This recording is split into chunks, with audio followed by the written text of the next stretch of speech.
Is Sussex County ready for future storms and flooding? The nor'easter of 1962 was the worst storm to hit the Delaware coast in modern history. The storm was so intense that the canals flooded their banks and met the bays. The bays flooded their shorelines and met the Atlantic Ocean.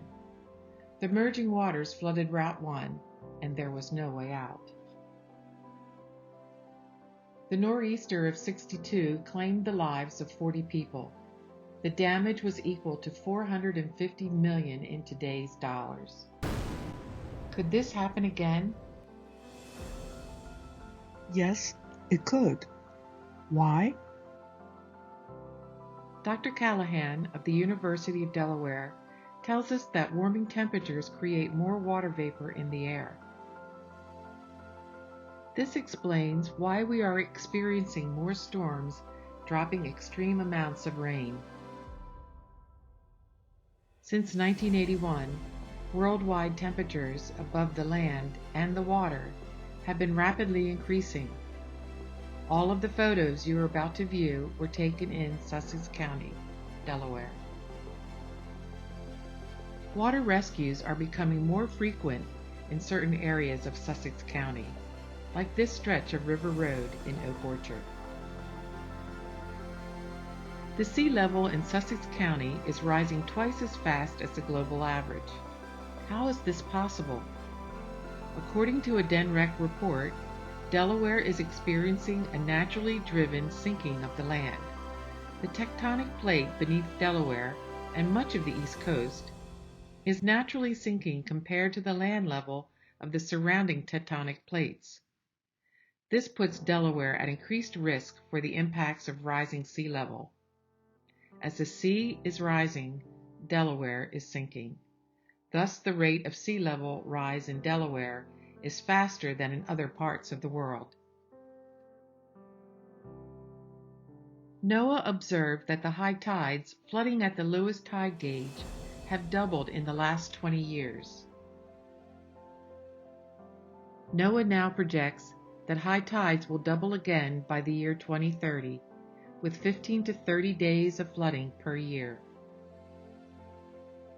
Higher sea level, combined with higher tides, pushed farther inland by storm surges and high winds, means higher risks for everything and everyone along the waterways. This subdivision, built in the early 2000s, certainly did not anticipate sunny day flooding that now occurs in the area. On this day, residents had no way in or out.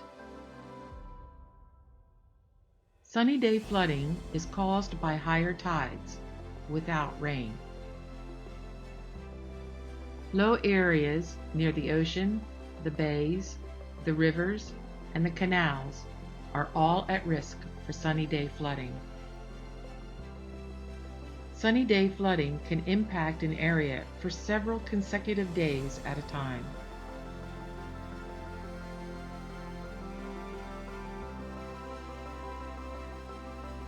Sunny day flooding impacts homes as well as businesses. The compounding events of wind, storm surge, and rain are becoming more common and more intense. What are the implications for Sussex County? Low mean elevation and proximity to the tidal waters makes the county more susceptible to the global effects of climate change and to sea level rise.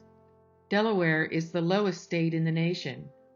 Because of its flat terrain, when its inland bays flood, the water becomes trapped and can linger for days, covering large areas of land. Other implications include damage to the county's already overwhelmed infrastructure. The intrusion of saltwater flooding presents public safety issues as well as road and property damage. Due to development, adding more impervious surfaces to the environmentally sensitive areas, wetlands are now unable to migrate inland and thus are gradually eroding away, and sinking beneath the rising sea. Sea level rise, higher tides, and storm surges also create the need for, and the expense of, beach replenishment. The picture on the left shows the efforts made in Bethany to save its beach in 2008. The picture on the right shows the damage done in one day in January of 2016. And the battle to save the beach continues every year. Bethany is just one example of what is happening to the Delaware beaches up and down the coast. And the obvious implication? Economic loss. So how can we mitigate these changes and make it safer for everyone and every living thing? We need to protect our forested wetlands and riparian buffers. Sussex County's wetland buffer ordinances are weaker than all of its neighboring counties and states, even though it has the most to lose. Sussex County has no ordinances to protect its forests. The clear cutting of mature trees is a common practice of Sussex County developers, and there is nothing in place to stop it or even mitigate the practice of clear cutting. Forested wetlands and riparian buffers are a natural necessity. They leave room for waterways to flood. They naturally adapt to changing conditions. They lower flood velocities and flood peaks. They reduce wind and wave action and stabilize the soils. When forested wetlands and buffers are removed, this is what could result. Residents in new subdivisions and surrounding properties are already experiencing flooded lawns, crawl spaces, and basements. All the stormwater ponds in the world will not prevent groundwater levels from rising or compensate for what natural wetlands and forests can absorb. The wetlands and their natural buffers also intercept pollutants and sediment from surface water runoff. This protects water quality and drinking water. The American Planning Association recommends that subdivision designs maintain the natural, beneficial functions of the floodplain. They recommend that future climate conditions be taken into account. The four main categories of adaptation and mitigation to be considered are protect, accommodate, avoid, and retreat. How is Sussex County doing? Not well. Its weak ordinances continue to permit unbridled development. Its residents are concerned and angry. Is anyone on County Council listening? County Council has the power to change what is happening.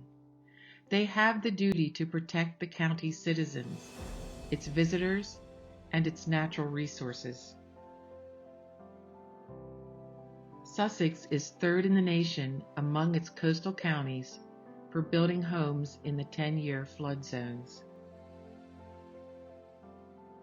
This is on or near the site soon to be developed in Ocean View.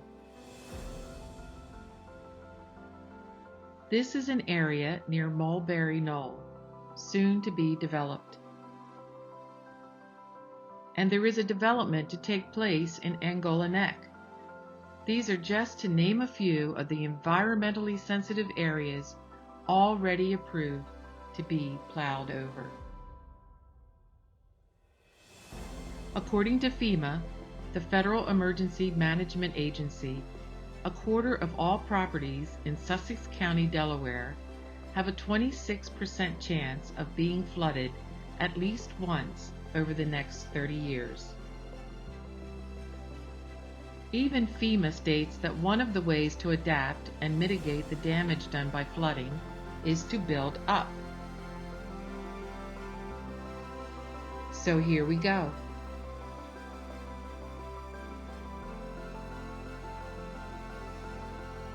However, building up against the wetlands adds more impervious surface area too close to the resource. therefore adding tainted runoff to the wetland, destroying it and its natural benefits. Is this a suitable lot for construction? The clear-cutting of mature forest and plowing through forested wetlands is changing the terrain of Sussex County forever, with serious consequences and detrimental impact.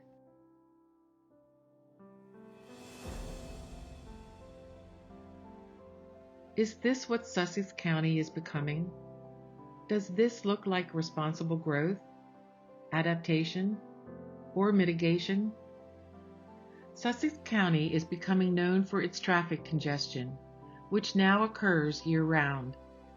The effects of overdevelopment, the destruction of natural resources such as wetlands and mature forest, the effects of climate change, the rising sea level, the resulting overwhelmed infrastructure, and the fact that senior citizens now account for 28% of its population means that Sussex County's evacuation plan is already outdated and inadequate.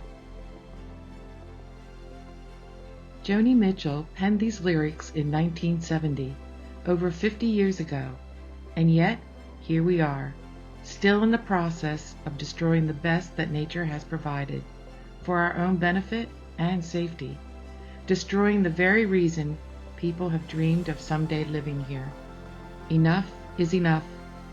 Whether you were born here or moved here last week, you can become a part of the solution.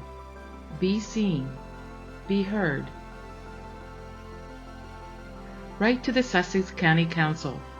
They have the power to create change, ensuring that Sussex County begins adapting and mitigating the risks we are now facing. The Council writes the ordinances. Sussex County is governed by these 5 elected officials. Write to the Planning and Zoning Commissioners. They are appointed by County Council to enact the ordinances that the Council has written. The Commissioners have the power to approve or deny subdivision applications. Attend County Council and Planning and Zoning meetings. Let them know we are watching and weighing in, that we will be seen and we will be heard. Write to your Delaware state legislators. Make sure they are aware of what is happening in Sussex County and how it is impacting you and your family. Write to newspapers and take to social media. There is power in the number of people who stand together and collectively demand responsible action. Above all, make sure you vote. Vote for those who want to preserve what is left of Sussex County. And why should we care so much? Because this little bit of paradise will disappear if we do not act now.